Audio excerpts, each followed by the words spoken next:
Waalaikumsalam Gimana warahmatullahi kabarnya wabarakatuh. sobat inspirasi bangsa? Kali ini kita di sini bersama Bapak calon Wakil Bupati Kabupaten Grobogan, Bapak Dr. Bambang Pujianto. Beliau di masyarakat Grobogan ini lebih dikenal dengan Bapak Dr. Toto. Betul. Di sini kami akan mengulas seperti apa sih perjalanan Bapak Bambang Pujianto ini maju untuk menjadi calon wakil bupati. Bisa diceritakan Bapak apa sih yang memotivasi Bapak Dr. Toto ini untuk maju menjadi calon wakil bupati Grobogan, Pak? Terima kasih. Jadi saya ini adalah putra daerah Kabupaten Grobogan yang kebetulan lahir di Desa Plosorjo, Kecamatan Tawangharjo, Pak Yul. Yang memotivasi saya untuk maju menjadi calon wakil Bupati Grobogan adalah saya menyadari bahwa mohon maaf, sebetulnya saya ini merasa ya, bukan takabur, masih merasa punya potensi begitu ya, kira-kira begitu. Nah, potensi ini ketika saya sudah purna tugas, karena saya sebelumnya adalah ASN, kebetulan saya dipercaya oleh Bu Bupati menjadi Direktur Rumah Sakit Umum Daerah Dr. Raden Sujati, Kabupaten Grobogan. Saya purna tugas kemarin per tanggal 1 Juni 2020, sehingga setelah saya purna tugas ingin kembali melanjutkan mengabdikan diri kepada masyarakat Kabupaten Grobogan, karena ternyata di Kabupaten Grobogan ini masih banyak masalah-masalah yang memang harus diselesaikan. Yang lebih khusus lagi adalah masalah-masalah yang ada kaitannya dengan profesi saya sebagai dokter, yaitu di bidang kesehatan, yang utamanya adalah kematian ibu, bayi, stunting, dan gizi buruk di Kabupaten Grobogan yang angkanya masih sangat tinggi, ya cukup tinggi. Oleh karena itu saya ingin mengabdikan diri ke masyarakat Kabupaten Grobogan. Kalau kemarin sekupnya hanya di rumah sakit, ini kami akan mengambil peran, Bismillah, insya Allah akan mengambil peran sekup yang lebih luas lagi ya. Jadi itu yang memotivasi saya, bahwa karena saya merasa, sekali lagi ya mohon maaf, saya merasa masih punya potensi. Kalau saya pensiun berhenti ya mungkin kami ya ibaratnya tidak bisa mengambil keputusan-keputusan atau tidak bisa mengambil peran untuk ya kebijakan untuk menyelesaikan masalah-masalah yang ada di Kabupaten Grobogan. Jadi visi misi kami adalah terwujudnya masyarakat Kabupaten Grobogan yang lebih sejahtera, berdaya saing, dan beriman serta berbudaya. Kami sebetulnya ada beberapa program unggulan, tapi yang paling penting karena Bapak ketahui bahwa sekarang ini kan masih pandemi COVID-19 ya, yang dampaknya sangat luar biasa sekali. Jadi dampak COVID ini tidak hanya dampak kesehatan, tapi sekarang sudah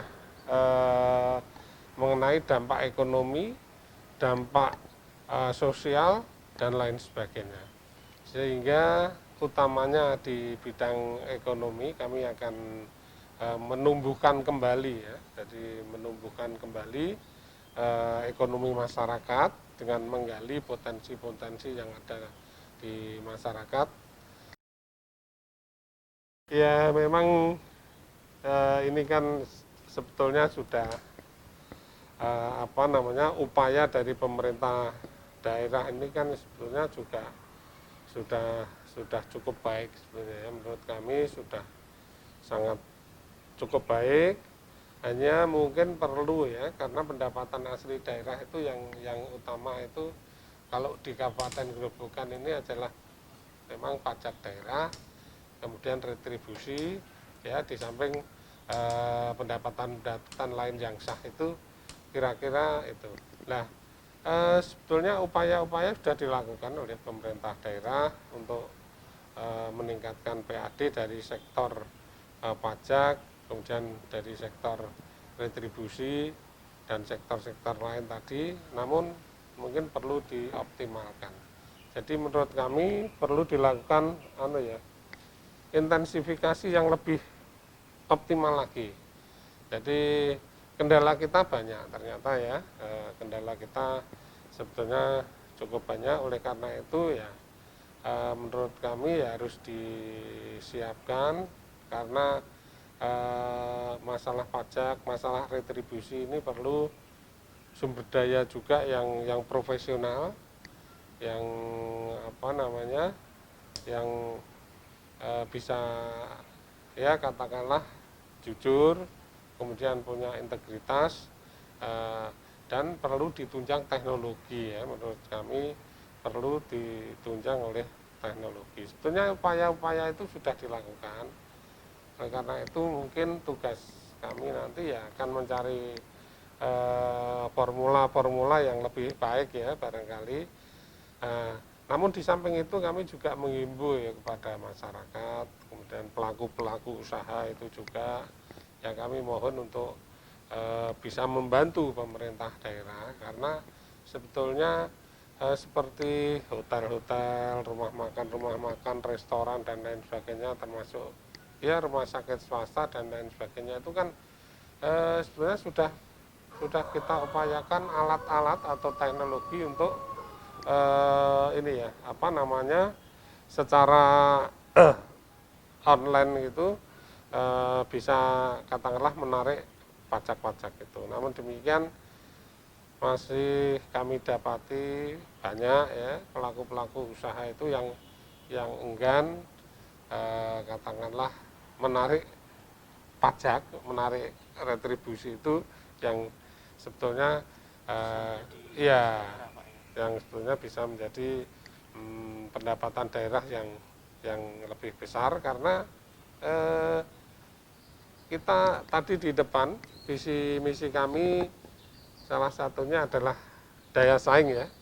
Harapan kami itu daerah punya daya saing lebih baik dari daerah lain, meskipun kalau kami lihat kendalanya Gerobokan memang cukup banyak. Nah, oleh karena itu pendapatan asli daerah itu kan sangat penting. Kalau kita bicara daya saing, tapi pendapatannya nggak bisa signifikan, yaitu ya namanya ya sulit ya kita untuk melakukan pembangunan dan lain sebagainya, kira-kira itu.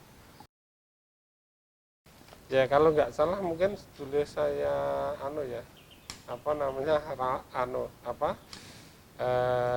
benarkan, kalau menurut saya kemarin itu informasi terakhir zonanya oranye Pak, jadi bukan merah ya.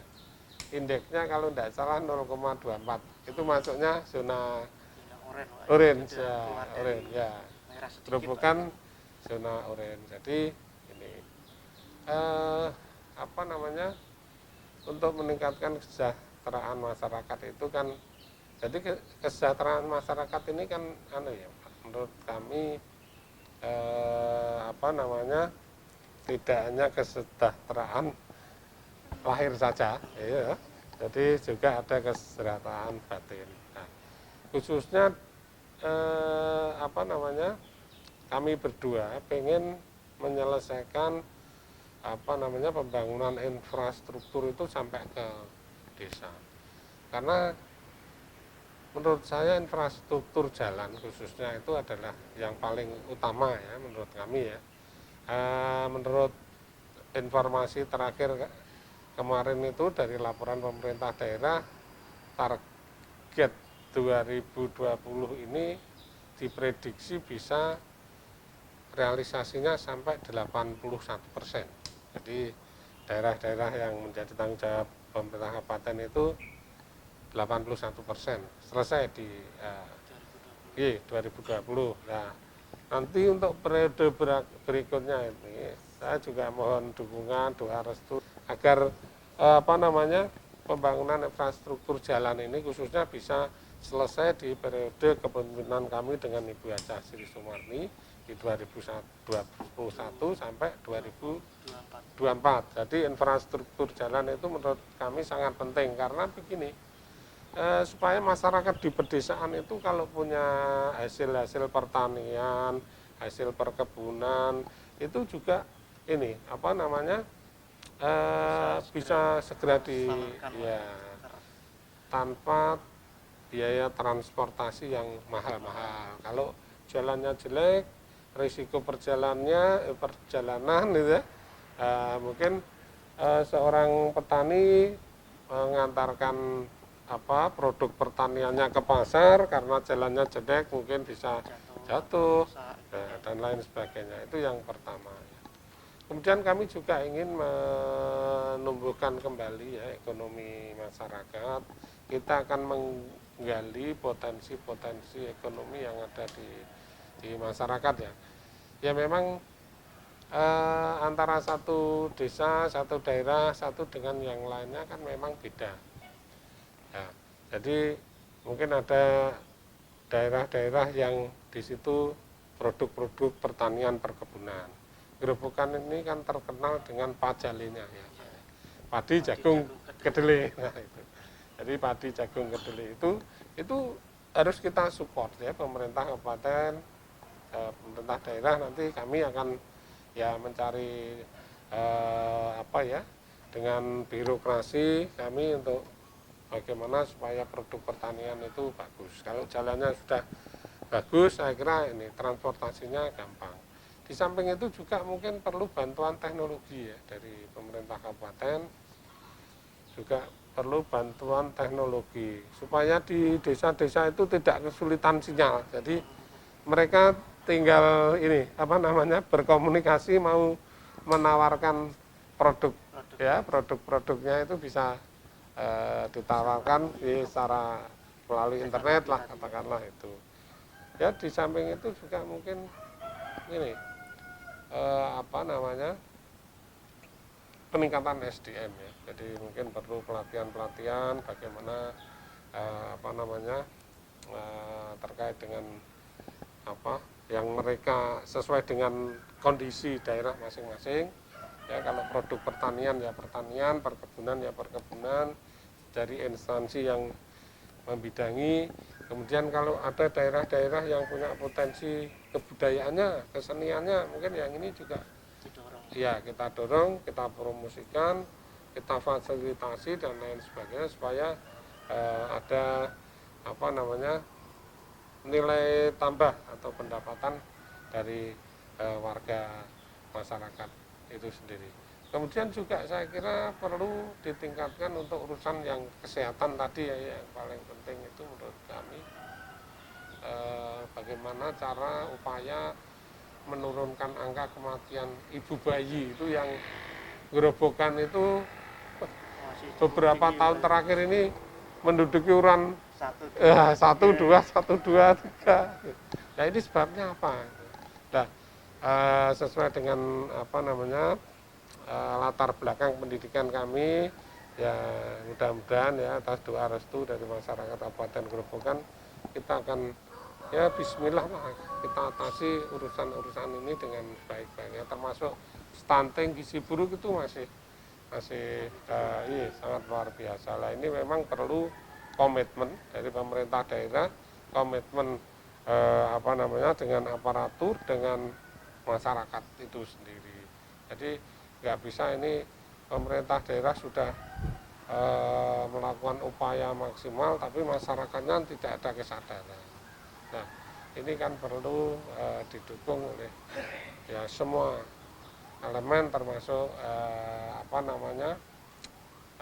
sarana prasarana untuk menunjang itu.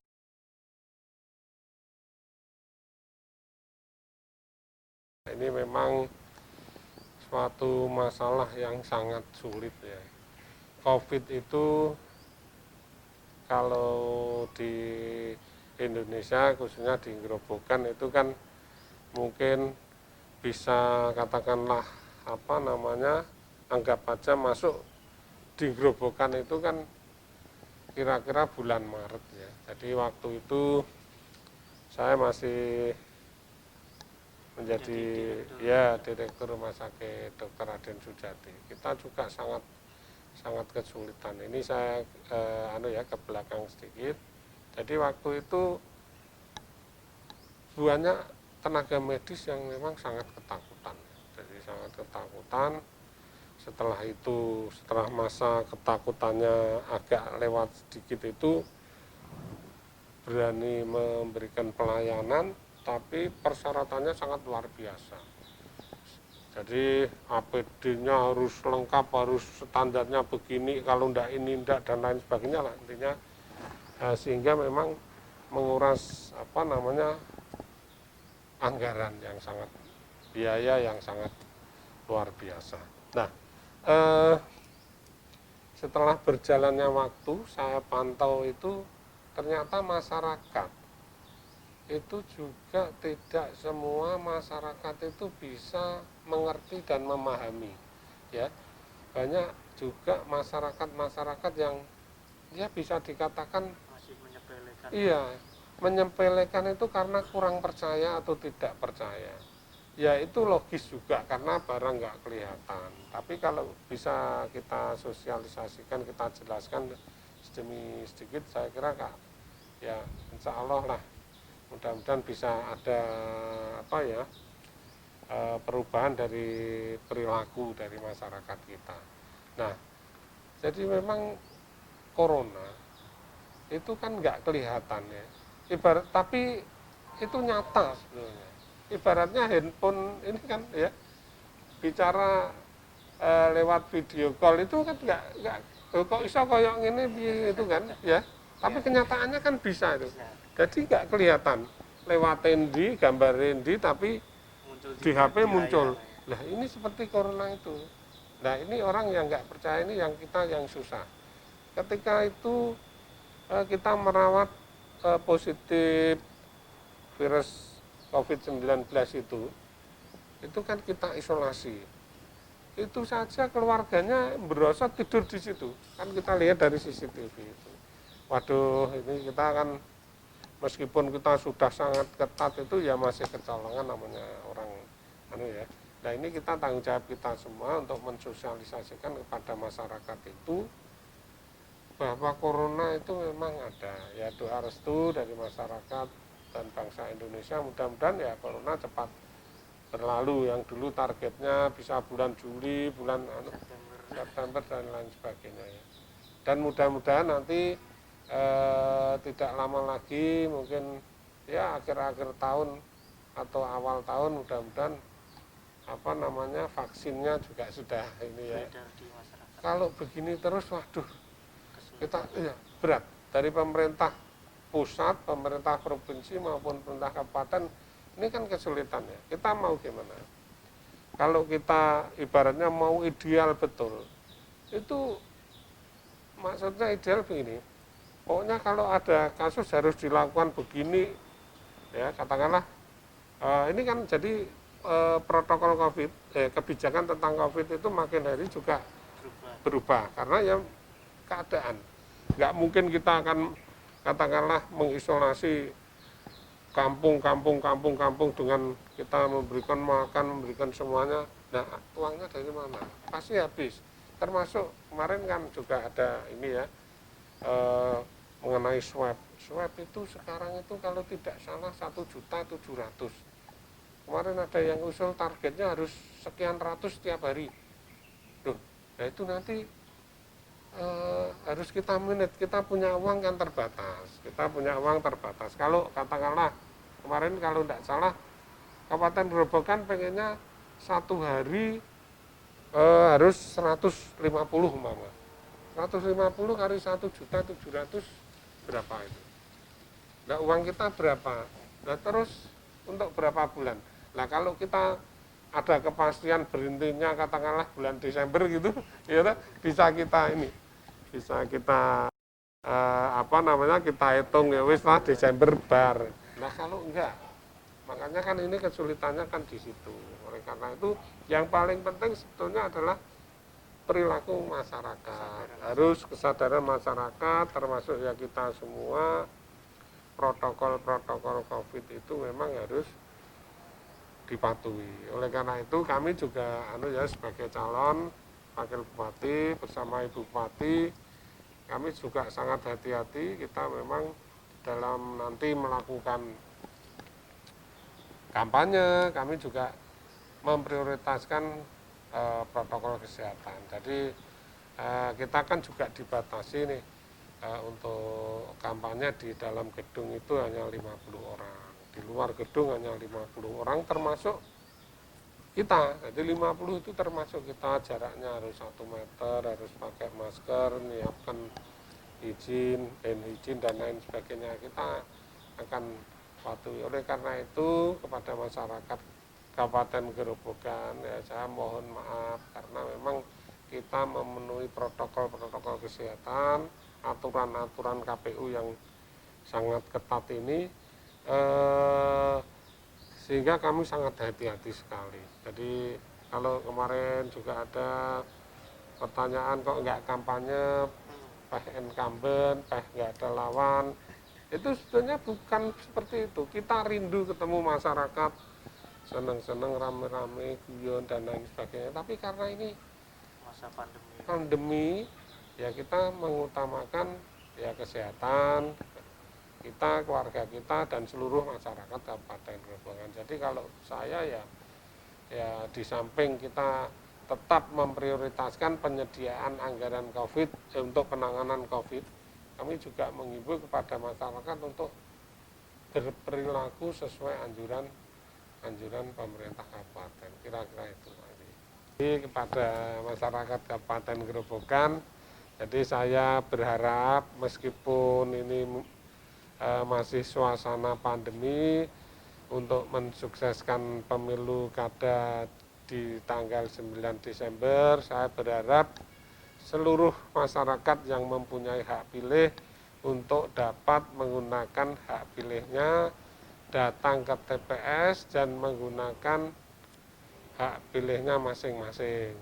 Tentunya tetap menjaga atau mematuhi protokol kesehatan. Datang ke TPS, pakai masker, kemudian juga jaga jarak, dan di situ nanti pasti semua akan disediakan hand hygiene, cuci tangan, atau mungkin hand sanitizer, ya harus dipatuhi ya. Jadi supaya kita semua sehat, pilkada bisa berlangsung aman, tentram, tidak ada dampak yang negatif pada kita semua. Sekian Sobat Inspirasi, bincang-bincang kami dengan Bapak Bambang Pujianto atau Bapak Dr. Toto. Jangan lupa ya, tanggal 9 Desember datang ke TPS, pakai masker, jaga jarak, dan cuci tangan. Ingat protokol kesehatan dijaga, pemilu kada harus tetap berjalan. Terima kasih.